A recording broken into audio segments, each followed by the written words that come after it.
Hey, Buzzy, come here. Buzzy, here. Buzzy, here.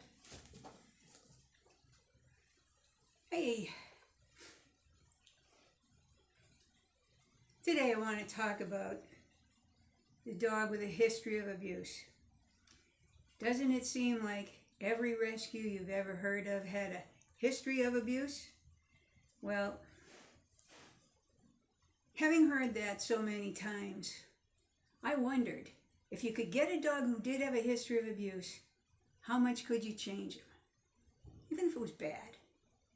So I went out and I found the worst dog with a history of abuse that I could find.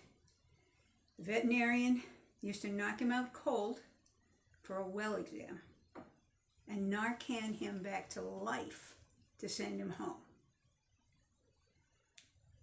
The dog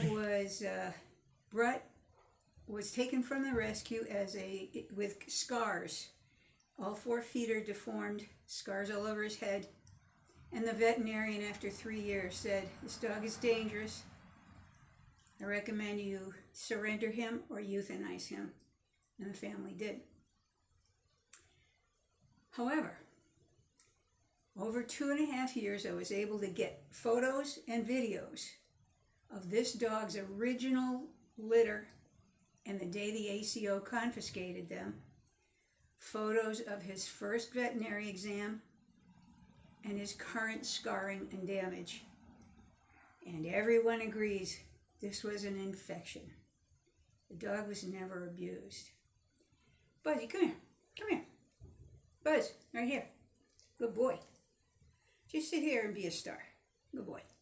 Lie down. Good boy. This is Buzzy. He's got scars all over his face. They're permanent. His ear's broken. All 4 feet are splayed. But it was an infection. And his people thought he had been abused. So they coddled him and babied him. And he turned into a jerk. So he was surrendered. I've had him 2.5 years now. When I first got him, he tried to bite me constantly.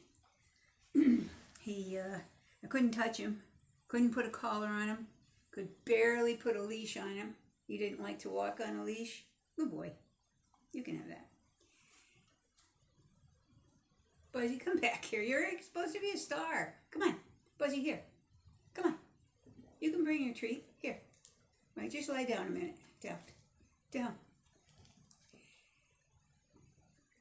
And when I started working with Buzzy, to be told no, to be forced to endure touching and grooming, including the feet, which was the major problem in his life, was so stressful for him. He actually developed hemorrhagic gastroenteritis. He was bloody diarrhea all over the house for a week. Didn't eat, thought he was going to die. But no vet would see him. His permanent record was that bad. But over 2.5 years, Buzzy has become a very sweet, handleable dog. And what it took was boundaries, accountability, not coddling. The history of abuse story is not harmless. I know that rescues are able to place a lot of dogs with that story, but then it's an excuse. The owner doesn't train the dog. The owner indulges themselves in some kind of a rescue fetish, and they allow the dog to go on in a condition that's not healthy for the dog or the family or anybody. So currently, Buzzy not only allows all kinds of handling, but he works off leash at least 1 to 2 miles a day with perfect recall, perfect leave it. He walks right by dogs and people if I ask him to. And he's at the point now where, as fearful as he was, I mean fearful. This dog was so timid A grown-up 3-year-old male would squat to pee. Never peed over another dog's mark. Walked with his head up in a scurry, scurry, scurry mode. And it was 200 miles on a long line before he dropped his head and walked along sniffing the ground.